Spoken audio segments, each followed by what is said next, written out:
Okay, this is for Keshav, the best. First thing you want to think about, I noticed in your question, is your mindset.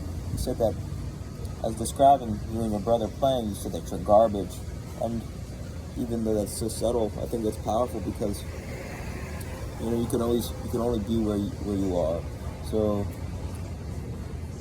I think the focus should actually be not on getting better, but having more fun playing. Because those are two things that are so subtle that, one, I think you could really start to develop more joy through playing while getting better. It's hard to measure that. But you can kind of feel when you have more fun playing, so I think that's a better focus. I like to preface any soccer training routine or program with learning how to breathe. That's something that I learned so late in life after 27 years of very competitive soccer that if you learn this now, you're going to have a leg up on all the competition. They say two people with the same skills, the one with better endurance is going to win every time.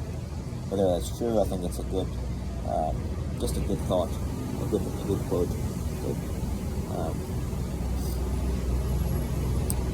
In terms of what you can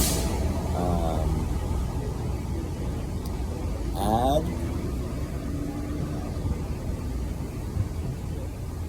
there's something called a kick trainer, and why a kick trainer is important is because you could cram months of training into days or weeks.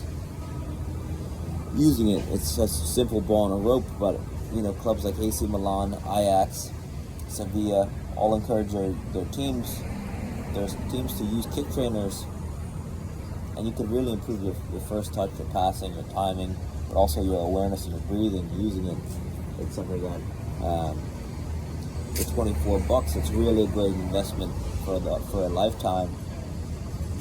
My favorite online is the SKLZ Solo Kick Trainer, so that's something you might want to invest in, or you could just make one yourself with a size 1 ball, a length of rope as long as your ankle to your hip, and then some duct tape.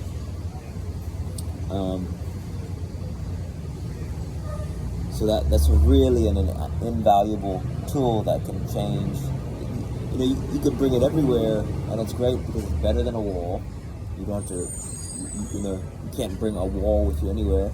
It's great because it's lightweight, it's portable, it's cheaper and lighter than a rebounder, and more accessible because you could put it in your backpack and bring it with you before practice, before games, everywhere.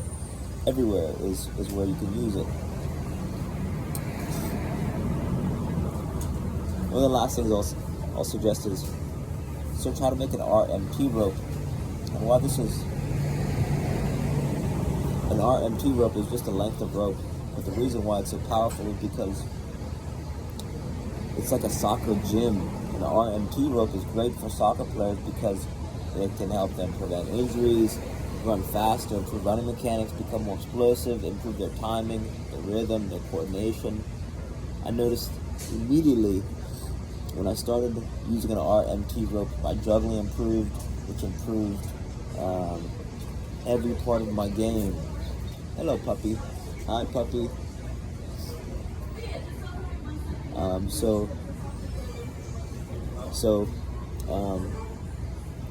For $10, it's like having the cost of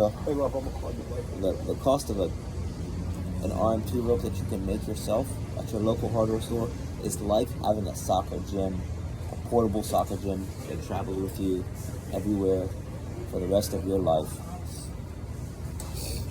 And then the inventor, David Weck, W-E-C-K, he says you want to learn, if you can only learn one rope flow pattern, learn the alternating underhand sneak.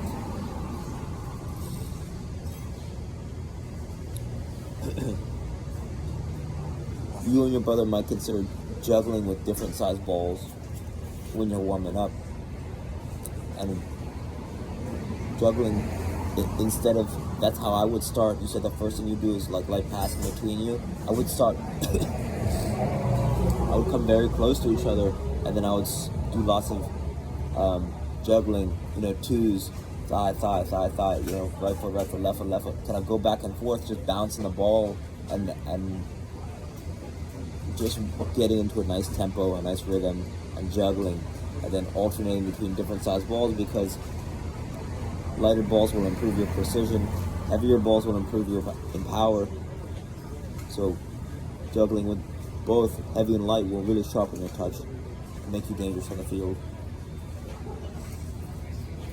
It's a little bit long, but the podcast with Andrew Huberman, Tim Ferriss on physical performance really changed my life in building training routines, because it really helped me. It really helped clarify. It helped me clarify not only on the 5 pillars, things that soccer players need, not just soccer players, humans need to perform successfully, but then optimizing for VO2 max endurance, heat and cold exposure, and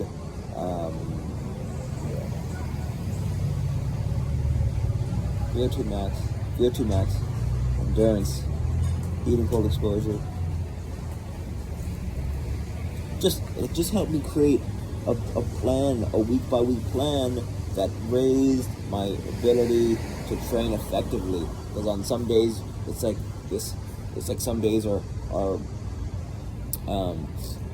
it's just, it helped me create a more balanced soccer training routine. Because Andrew Huberman, he doesn't compete in anything, but he wants to. Oh, sorry. No, you're good. Thank you so much. I'll follow you.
But it helped me be able to think more effectively of how to optimize my time. Since Andrew Huberman, he doesn't compete in any sports, but he's really trying to spend the least amount of time to have and get the most benefits out of his training. He's really consolidated into tight time windows, and I think anyone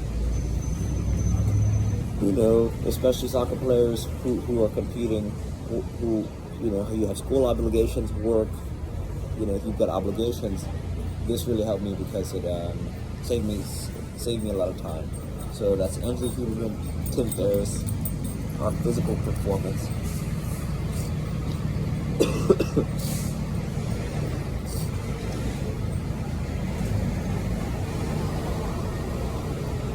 The last thing you might want to check out is, and it seems so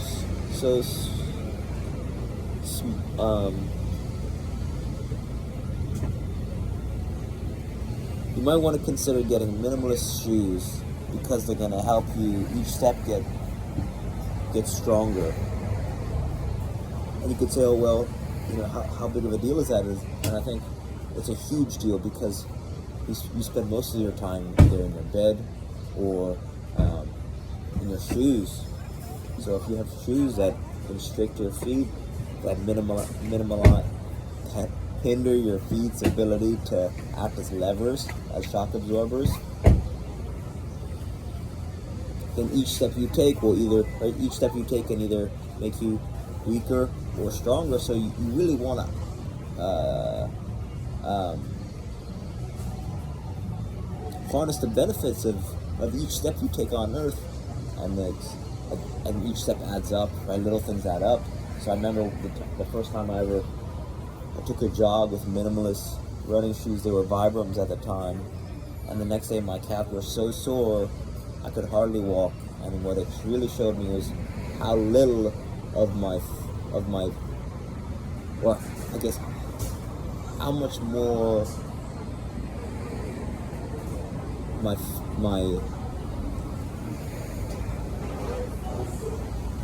how much stronger I would become using minimalist shoes was my takeaway. But to each their own. So right now I'm using Glerups for training, GLERUPS. That's the only shoe I own. Right, the only shoe I own.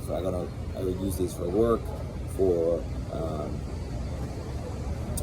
going out on the town. They're just a nice. I'm wearing a gray. This is a simple gray, and it's got like wool top. So I love these shoes. But I've worn Zero shoes. I've worn Vibrams. So you got to choose whatever's best for you. And I think those are great places to start.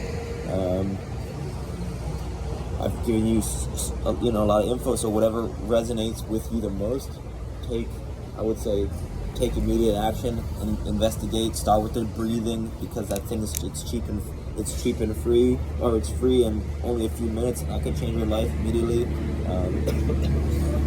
So yeah, reach out with any questions, and I hope this helps. All right, thank you.